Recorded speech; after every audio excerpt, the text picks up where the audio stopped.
perfect world, a perfect person would have a perfect March Madness bracket, but with all this year's madness, everybody's crumpling them up and throwing them away. Complete Bear domination is how I would describe the first half. The Bears are going into halftime with a 21-10 lead. A slow start to the game has the Bears going into halftime losing 24-31. I'm Jackie Pulizzi, live here at the College World Series. We have Florida practicing right now, and plenty of fans came to show their support, even though it's well into the 100 degrees. If you can't tell, I'm sweating here, but we're all enjoying a great day of baseball. Harry Potter has both kids and big kids, if you know what I mean, wishing they were a part of this mythical land. Do you know that there is a way to satisfy the inner Harry Potter within you? Well, this is Playing with Pulizzi, and today's game is Quidditch. Let's take a look.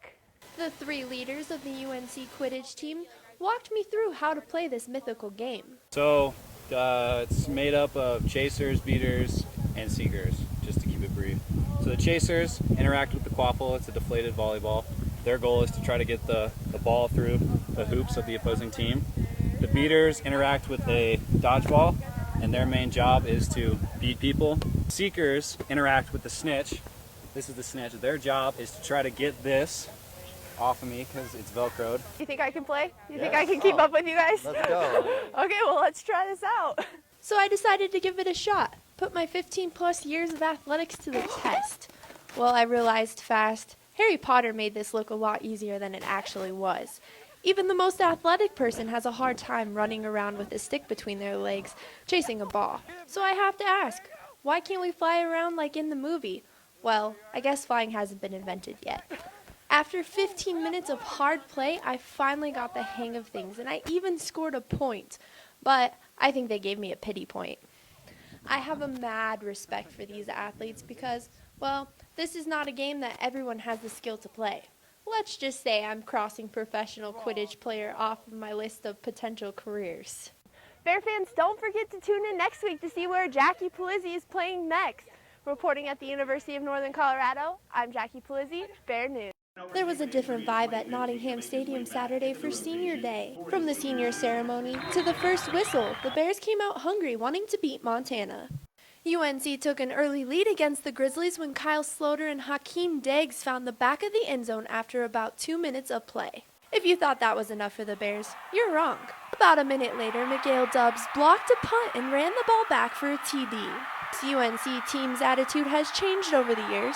Big thing for all of us. It's not about any individual. It's not about any single person on the team. It's about UNC Bears. This idea of brotherhood was present as the Bears continued to dominate the first half. You want to make sure that you're playing to the best of your ability for your other brother. You know, we're not playing for each other. We're not playing for ourselves. We're playing for each other. The Bears kept on fighting, even through the rough patches. When the defense comes out there and they're playing like beasts and they get the ball to us, you know, then that gives us momentum. That gives us fuel. You know, so it's just like, man, like they're giving us back the ball. You know, they're playing for us. Like we got to play for them. And then we start playing together. It just starts clicking. And when you get that beast rolling, you can't stop it. Theron Verna put the icing on the cake for the Bears when he scored the final touchdown of the game. It's a little play action we put in, and you know, it's always a good one to have in our back pocket. This is the first time in almost 40 years that the Bears have beat the Grizzlies. Every victory we have, man, it's just awesome because I know the kids for that specific time, for that 24-hour period, they're gonna enjoy it. They're gonna have fun. Nothing else mattered from the past. And this is one of those benchmark ones, yeah. With a final score of 28-25, the Bears made history. The season is still not over. One more big game determines if the Bears will go to postseason for the first time in D1 history. Reporting from Nottingham Field, I'm Jackie Pulizzi, Bear News Sports. With Super Bowl 50 right around the corner, we decided to look at some interesting facts about this year's Super Bowl. Can you catch what they are? The game will take place at Levi Stadium in California. Going into the game, the Carolina Panthers are 15-1. Just an excellent throw by Cam Newton. The Broncos are 12-4. Gary Kubiak is the second coach in NFL history to take his team to the Super Bowl in his first year as being head coach. Ron Rivera is attempting to become the second Hispanic coach to win the Super Bowl. There's a 13-year and 48-day age difference between the quarterbacks this year. Maybe inside the stadium when Carolina and Denver kick off. This is first time in NFL history that both quarterbacks were picked first in the NFL draft. If the Broncos win the game on Sunday, Peyton Manning will go down in history as being the oldest quarterback to win the Super Bowl. The Carolina Panthers and Broncos have only faced each other one other time prior to this year's Super Bowl.